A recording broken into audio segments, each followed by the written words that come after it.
Hello, so I'm currently at Anime Expo, which is one of the largest conventions in North America. Since this is one of my biggest events of the year, and this year they do have over 900 artists vending in the artist alley. With this many artists, it can be a little difficult to figure out how to stand out, especially when you are competing with hundreds of other vendors. So in this video, I will share with you some tips on how you can stand out as an artist alley vendor. If you're new here, I'm the artist and designer behind Mualcaina, a small business focused on kawaii designs.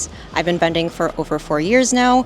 Some of my biggest conventions include Anime Expo, Otakon, and SAC Anime. I post a lot of artist alley and small business vlogs, so if you're interested in those, consider subscribing. One thing you need to consider in order to best stand out in artist alley is to really have a very coherent brand with your display. It doesn't even have to be anything complicated. The most simple thing is to just have one specific color block and it's coherent with your branding and your brand logo. In my case, it's pink. In Drawn by Ivy's case, it's blue. Sticker Zoo Designs, it's green. Kelsey Kishi Draws, it's black and red. So stick to a color, or you can stick to two colors, just like Low Spirit Designs, who sticks to green and pink. As long as you choose a color and you stick to that for your brand, people are more likely to be drawn to it, especially if they are trying to find your table after walking through all of Artist Alley. If they know what color to look for, they can easily find you again, and then they can make their purchase.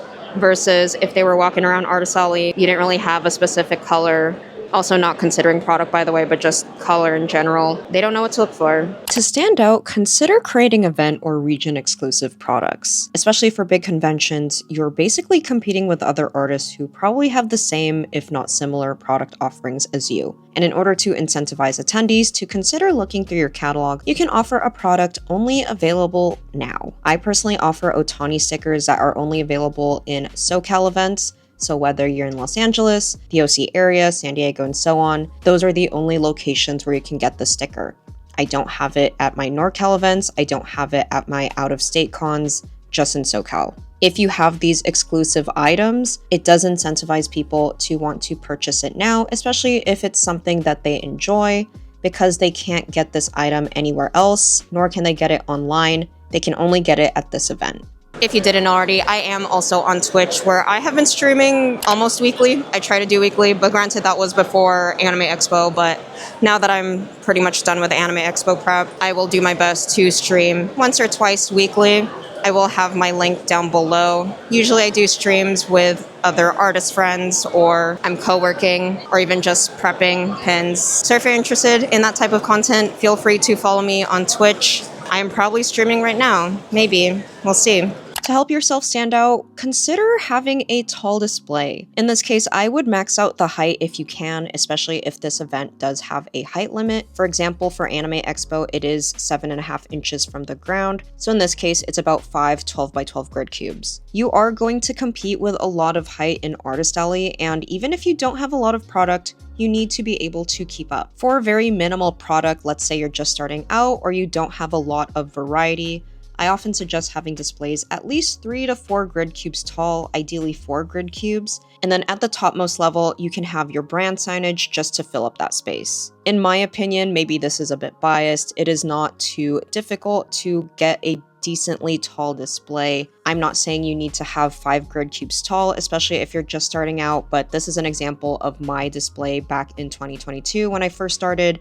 This is 4 grid cubes tall, and as you can see, my product is just 3 grid cubes tall, and then I have signage at the top. And I think that you can do it too. I would also look into having your larger and maybe not as detailed items up top, so then it can draw people in so that they can also see your smaller items up front. So in my case, I like to have my Ida bags, basically my larger items at the top, usually the 4th and 5th height grid cube. And then from the 1st to the 3rd grid cube level, it's usually my smaller items, whether that's stickers, pins, lanyards, car magnets, and so on. Because even if you have your smaller items at the top, people might not be able to see it as well because it's so small, and maybe a few people might be drawn to it, but you are going to garner more of an audience if you have larger items that can be seen from a distance higher up because you can see it over people's heads. Another thing to consider is good lighting. Even if a convention has relatively good lighting, I have seen so many displays that feature additional lights,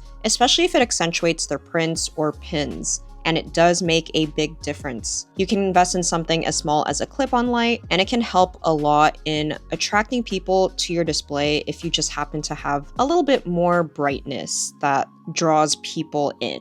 Another thing to help you stand out within the artist alley scene is to have a theme with your booth display. Now, I've seen some people with themes around a certain idea or a thing, like a bakery, bread, the beach, or just anything to make their booth display look like an actual shop. And this helps a lot if you don't have a lot of products to display and feel the need to fill in some of the gaps so your booth does look full and enticing. Because if your booth doesn't look full, even if your products are amazing, when you're up against hundreds, if not almost 1,000 artists in the artist alley, people don't have a lot of time to look through your products, and you only really have a second, if not a couple seconds if you're lucky, and if nothing entices them immediately, they are moving on to the next booth. And while some people might think this is gimmicky, if having a theme with your booth display entices someone to want to go to your table, why pass up that chance? Another way to help you stand out against the competition is to feature your interactive items and products